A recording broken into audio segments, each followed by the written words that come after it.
Welcome to The Significance of Wealth with Tom Ruggie, founder and CEO of Destiny Family Office. I'm Marty Salt. In each episode, Tom brings you interesting topics and guests that reflect the independent thinking and tailored strategies he uses with his own multifamily office clients, exploring the evolving landscape of wealth management and ultra-high net worth, shedding light on the large sphere of alternative and private investments, and delving into the world of collecting as both a passion and investment strategy. Ultimately, he looks at success with a broad lens that may well transform the way we all define the significance of wealth. Welcome to the Significance of Wealth podcast. We are privileged to have two very special guests on today's episode. Legendary baseball artist Dick Perez, who has been called baseball's Picasso, and extraordinary filmmaker Marq Evans, who is creating a documentary on Dick Perez and his journey to baseball's official Hall of Fame artist. Most people who collect baseball cards know the man behind the Diamond Kings, his cards, and his paintings, but may not know the story, which is both fascinating and inspirational. Dick and Marq, I welcome you both and excited to have you both here. What you may or may not know about myself is I have three kind of prongs of my own personal sports memorabilia collection.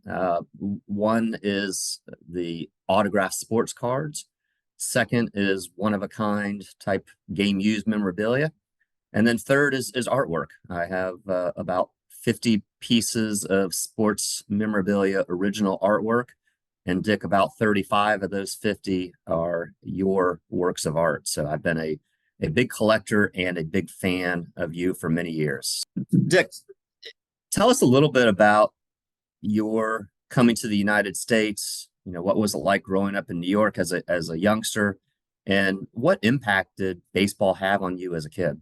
My father was killed in a truck accident. He was a peon for one of the little towns in Puerto Rico, and my mother found it very hard to be a single mother in Puerto Rico. We had, by that time, which was the late 40s, early 50s. There was a large migration of Latinos who had moved in, mainly New York. So we had family in the Bronx, and her thought was that she would also, because that was my birth father's original plan, was to move to the United States. And anyway, she made, but she couldn't afford to have us all fly up. So she sent me by myself, 6 years old, put me on a plane. And she told me there will be some people who will come to you. They will know who you are. They will like you. They will hug you. They will kiss you. You can go with them. And that's what happened. I got off the plane, and there's about four people from one of them was my father's sister who was raised in New York. So she didn't have a lot of contact with her brother. So I represented that brother to her too, not only her nephew, but I was her connection to her brother who had a tragic accident, and a brother who she loved, even though she didn't spend a lot of time with him because he was in New York and he was in Puerto Rico. So I was 6 years old, and I lived and raised in the Harlem area.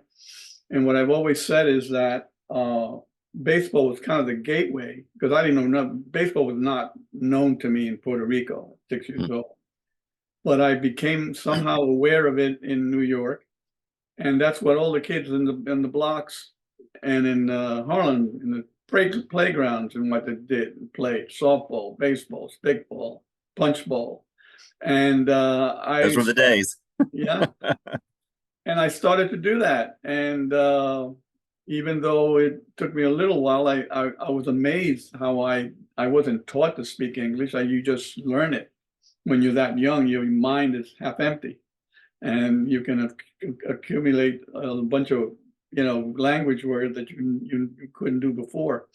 So we learned to develop some great friendships, diversity of races and creeds, and baseball. And I really aspired to. I really thought I was good, and I wasn't, but I thought I was good. I was on a championship team that was eventually, when I was about 14 or 15, one of the New York youth organizations had a tournament, and our team won. So I thought, I might be the bad guy, might replace Mickey Mantle. And then you start calculating your batting average, and I came up 188. And I said, that's not going to do it. It didn't come until later when I figured that I got to at least work to get to college somehow and have a profession. And through all this time, I used to draw a lot on my margins of my notebooks. Anywhere I can find a pencil and a piece of paper, I would be drawing. So I had that, but I didn't consider that to be a career for me. I went through the University of the Arts for graphic design, not so much painting or illustration, but for design work, because I felt that was at least a good, viable career that you can translate into making a living. I became a designer, and through meeting people and making the right connections, I became official artist of the Phillies. A lot happened before that, but I became official artist of the Eagles. And I was responsible for the graphic design, for the design of their yearbooks, and I would farm out the illustration when they ever need it. And I figured maybe I'll start doing these. And I started working more on painting and drawing, and with either watercolor and oils and what have you, and found out that there was a way to make a living doing it, because to me, the most important thing besides an ability is the subject matter. And the subject matter of baseball is a great subject matter. A lot of people collect the image, not so much the artist, but the image of if it's well done, right, of their favorite player or their favorite sports idol. So that's what I did and then I met a gentleman who we formed a company, who was connected to the Hall of Fame through being a good friend of Ed Stack, who was the president of the Hall of Fame at the time. And that opened a doorway there. So you mentioned kind of the collaboration with the Phillies. So the last time that I was at the stadium, there was a whole area dedicated to your artwork. Is that still there? Oh yeah, it's supposed to be forever. So we'll see what happens. Okay. All right. But what's there now, it's supposed to stay there. Yeah, because I remember walking through there, and at that time, I don't know how many pieces of your artwork that I had, but I was there with some friends, and I just remember walking them through and showing them all the artwork and telling them that that I'm a big collector of you, and we had those conversations. So I just thought that was really cool. Yeah, well, at the time, the request was to do little portraits of, they just wanted a face of these guys, the subject matter there. And I'm saying to myself, that's little. I mean, it should be more than that. It should be somehow educational. It should be something that tells people something about baseball in the Philadelphia area. Yeah. So I decided to do narratives, people playing, people throwing, people catching, people hitting.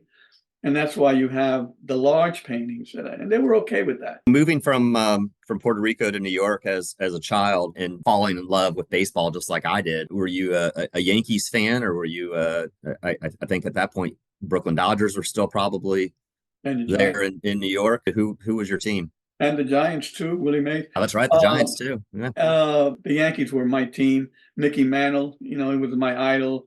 He was what America was to me. What I consider I wanted to be American, and he was America, and he just never let me down. When he came up to bat. I mean, at least that's my perception now in memory. I remained a Yankee fan. When I moved to Philly and became associated with the Phillies, obviously I started rooting for them too, because they were nice people, and the teams the time that I was there was kind of a good time, because they were a losing team for many years. And ever since 1915, they were just in the cellar for the most part. Well, what I find interesting, just from a personal standpoint, is kind of the two overlaps that I have with you, which is my two favorite teams are the Yankees and the Phillies.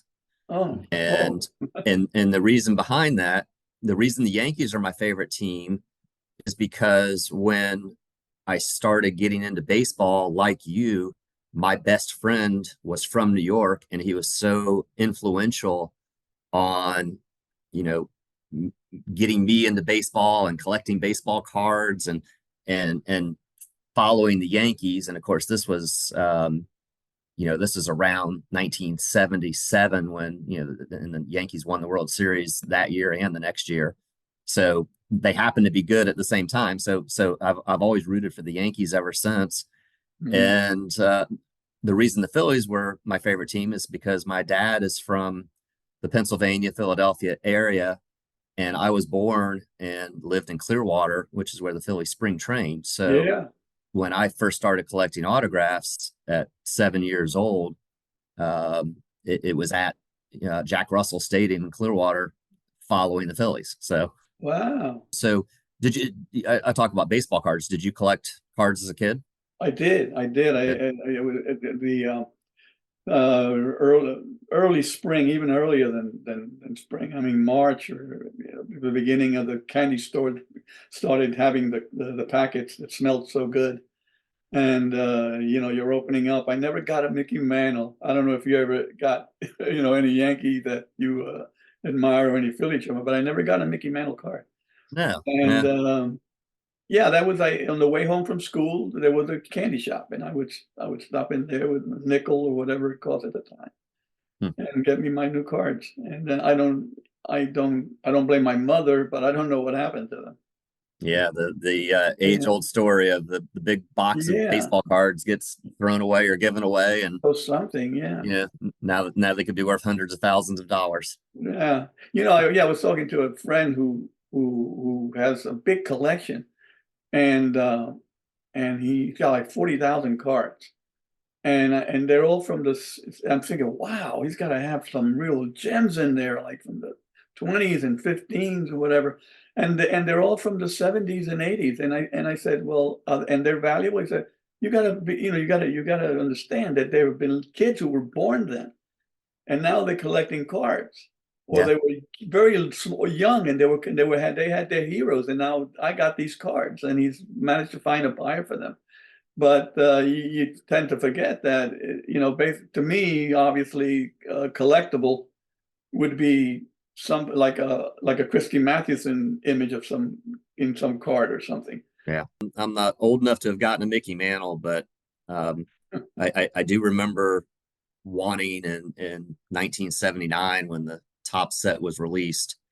Like when I got the Reggie Jackson card, I thought that was just so cool. And again, ironically, I bought, I don't know, 5 years ago or so.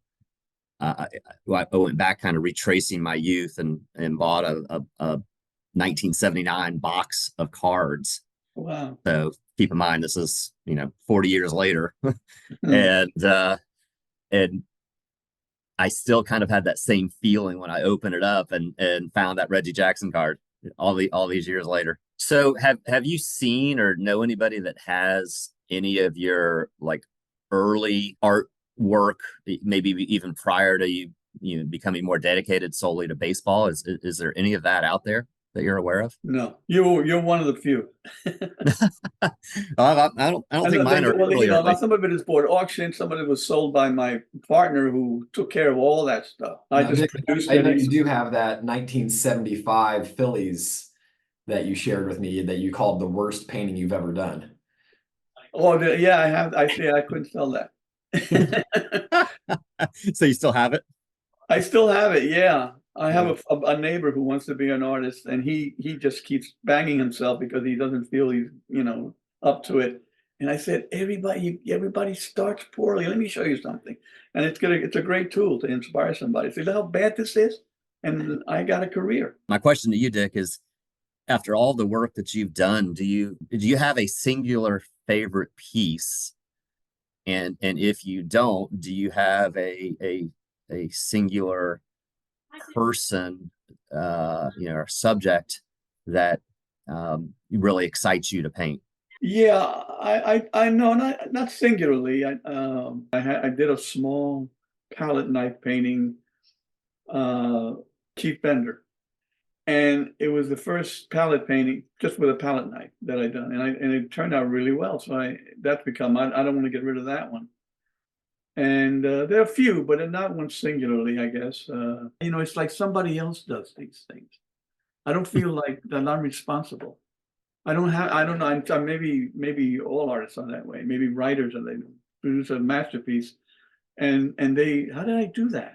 And, so that's kind of what's happening, what happens to me. So I'm going to rotate to the documentary a little bit. And so this is a question for both Dick, you and for Marq. The documentary obviously is not only cementing the legacy, Dick, of you and your artwork, it's going to provide something that's going to carry that legacy on, for dozens, and maybe even hundreds of years. I'd like to hear from both you and Marq. What's your feelings about doing this documentary, and what are your expectations? What does it mean to you personally, Dick, to have this done for you?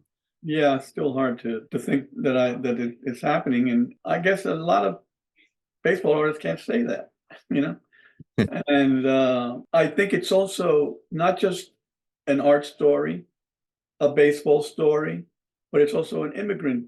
Even though, we're naturalized born citizens of the United States, you still come up here not knowing English, not seeing snow, not knowing what neighborhoods are totally crowded, as opposed to living in a house in Puerto Rico. So you're an immigrant. I mean, basically, you have to learn to adapt to a new environment. And so it's also a story of a kid from Puerto Rico who with some fortuity along the way and some hard work, achieved some success. Marq, how about you? So I made several prior films. The two most recent feature documentaries, one called Play Dream about famous animator named Will Vinton, who did, the California Raisins and all kinds of Oscar nominated and winning short films. And then before that, about a radio DJ named Marco Collins, who was the first to play the grunge music that came out of Seattle. And so, I spend most of my time in documentary, not all my time, but I'm always interested in, what's next, what are some new projects that I could pursue. And Dick talks a lot about fortuity and just, the people that he meets and just the things that have just happened. And I kind of think of it that way too with this project, where it all came about because I guess it was 2022. My son started really getting into baseball, and most of that was because Julio Rodriguez came on the scene with the Seattle Mariners, and my son was just like, that was his first baseball hero. And, I grew up loving Ken Griffey Jr. So, and this is kind of part of the film too, is just these generations of baseball fans, baseball card collectors, and just, it all kind of comes full circle. But, so after he got interested in baseball, he wanted to collect baseball cards, and he wanted to look through my collection. And as we're looking through my collection, that feeling of turning some pages in the binders and seeing Diamond Kings, Dick Perez Diamond Kings, it takes me back to my childhood, and I'm thinking about that. It just had this kind of emotional resonance. And just the initial thought was, when I was a kid, I wasn't really thinking about the artist behind the Diamond Kings. I knew the name Dick Perez from that, but I just kind of was interested. So I Googled Dick's name and found his website, which is an incredible website at dickperez.com. And that's where I read about his story and got a bigger understanding of what the fact that he's painted the entire history of baseball, thousands and thousands of baseball paintings. And so, what I thought was just, I'm going to learn about the guy that did the Diamond Kings. I just realized there was much more of a story there. So pretty quickly, I thought this could be a great film because we can see the entire history of baseball through this incredible artist's work and his story. And so probably that's that day, I think I emailed Dick, found an email address, and he responded within a couple days. And I just said, hey, I'd be interested in talking to you about a documentary. And he said, sure, I'd be glad to talk. So we had like an hour and a half phone call, and I think we hit it off, and we were both excited about the potential, but it was just pretty casual how it started. I was already going to be out in New York for my previous film was opening up its theatrical run. And so I was like, why don't I stay 2 extra days and we'll shoot and see how it goes and see if we get along and what we get out of it. And that's how it all started. Tom, like you mentioned, just the fact that, this movie will live on, Dick's art will live on. But the fact that, because of Dick's art is in all these private collections, it's great that we'll be able in this film to showcase so much of his work in this one place, in this one film. And hopefully that will allow the work to live on and the movie to live on, longer than any of us. Is the documentary going to be reflective of using Dick's work to kind of tell the visual artwork of baseball's history? Yeah, I hope that comes across because Dick has an amazing book called The Immortals, which is, and then he's got a supplement called The New Immortals, which is baseball history from the pre-1900s, until essentially today. So that's a book that shows the whole history of baseball. We did a new baseball card set called the Diamond Immortals for this that helped fund this movie. Card number 1 is Jim O'Rourke from the 1800s, and the last card is Julio Rodriguez, the painting that you have. That's a card in this card set. So that spans the whole history of baseball. When you go to the exhibit at Citizens Bank Park in Philadelphia that you're talking about, which we shot there for the movie, you see through those paintings the entire history of baseball. It's only related to Philadelphia A's and Phillies and the native sons, but you see it all. It's all there. You see how it's changed. You see the uniforms and the ballparks and the representation of players. And so the movie itself, so we see it all through Dick's work and his life story. And then intercut throughout the film, we have some narration written by Joe Posnanski, who's the, in my opinion, the best sports writer in the world. He's the writer most recently of the Baseball 100 and Why We Love Baseball. So he's written these scenes that offer more about the history of baseball. And again, we see it all. We see everything through these scenes through Dick's work as well. It's all kind of visualized by Dick's work. So it's not your traditional, here's the history of baseball. But I think once you watch this film, you will have seen and felt like you lived the entire history of the game through Dick's work. I can't wait to see it myself. Yeah. Just the what better way but visually to see the evolution of the game. Absolutely. I mean, it's the oldest. That's why it's so popular, because it's the oldest. I mean, in the 1870s something, people started enjoying the game, and obviously everybody dressed differently then. The fans in the stand. I mean, I've got a painting of Ed Delahanty taking batting practice when the fans are coming in on the background, and it shows women with their long dress and their big hats, and they're coming to see a game. And it tells them that's real. I mean, I didn't make that up. I mean, that's right. Women would come to game. Women were a big fan of baseball, and you can only do that, because there was no photograph of that. I had photographs of women. I had a photograph of Delahanty batting. I just put them together, and you're seeing something from the past. Marq, when do you expect that that the film's going to be ready? People are going to be able to see it, and also want to see if there's anything else that can be done to support the initiative. Yeah, thanks, Tom. And let me just say one more thing. You asked about what surprised me. I've been inspired by the fact that Dick wakes up every day and goes in his basement studio where he's sitting right now and paints. Maybe not painting every single day, but doing a lot of painting. Yeah. And he's painted several new paintings during the course of this movie, for the card set we made, and that's been just super cool to witness how he just, that's who he is, that's his life, and that's what he loves to do, and that's been cool to see. But yeah, the movie, we're getting close to wrapping it up. There's still a couple key parts of the shoot, but the edit's more or less done. I've got my composer working on the original score, and we're tightening up motion graphics and things like that. There's all kinds of things that have to happen at the end to finish a film. We're going to be at the National in Cleveland in late July for a couple screenings, probably in Cooperstown at the Hall of Fame at some point this summer as well. These are all things that are just kind of being lined up right now. And then I would say sometime probably in the fall or later in the year, it'll be more widely available outside of these in-person screenings where, people can watch it online. I know you've been doing some various things for fundraising for the documentary. Is Yeah, in documentary, you're always looking for money. It's just an ongoing thing, and that's true right now for the film, as we put these finishing touches on it. So, I mean, I guess the biggest thing would be on www.thediamondkingmovie.com. There's a little shop, and we still have postcards of the first 5 Hall of Famers designed by Dick. And a very limited amount of the Diamond Immortals card sets are still available for sale there as well too. So everything always helps as we kind of get towards that finish line to get the movie done. Awesome. Dick, any closing thoughts or comments? I know. I'm hoping nothing closes. It's I can't imagine what it's going to be like when the film is released. I'm sure there'll be interviews to have to promote the movie and all that. That's going to take a lot of time of my time, but it'll take you away from painting. Right. No, it's okay.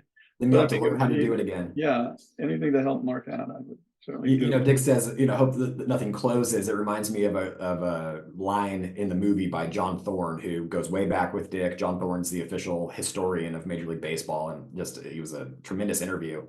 And he says that, one of the great, maybe secrets of baseball, but that has a beginning, a middle, and no end. Yeah, that's been said in a number of the different videos that I've watched on baseball. Just the difference of, I mean, in theory, the game doesn't, there's no clock. There's just all sorts of uniqueness about baseball, and that's why everybody loves it. Dick, it's been said that you not only brought art back to baseball, but you brought artists back to baseball. Right. You've been a huge inspiration and to many people out there, including myself. So not just artists, but collectors and baseball historians, and the ability that you've had to bring your unique perspectives via your artwork to the great game of baseball, and also to not just the game of baseball, but to the hobby world. Collectors like me. You've left an incredible legacy, yet you have so much more you want to do, and I think that's just super exciting. For you and for us as your fans. Mark, thank you for being on the show with Dick. Once the movie is out, I'd love to have you both back again. But again, I appreciate you both joining us on this episode of Significance of Wealth. So for Marq Evans and Dick Perez, this is Tom Ruggie, and we'll sign off on this show. Good. Thanks so much for having us. On behalf of Tom Ruggie and Destiny Family Office, we hope you enjoyed today's episode of The Significance of Wealth and will continue to tune into future episodes. Connect with us at destinyfamilyoffice.com on LinkedIn, Facebook, YouTube, and Reddit, and recommend our podcast on iTunes and Spotify. Until next time. The expressed views, thoughts, and opinions in this episode of The Significance of Wealth belong solely to the host and/or guests and are not investment recommendations or offers to buy or sell securities or private investments by Destiny Wealth Partners or its affiliates. This podcast is for informational and educational purposes only.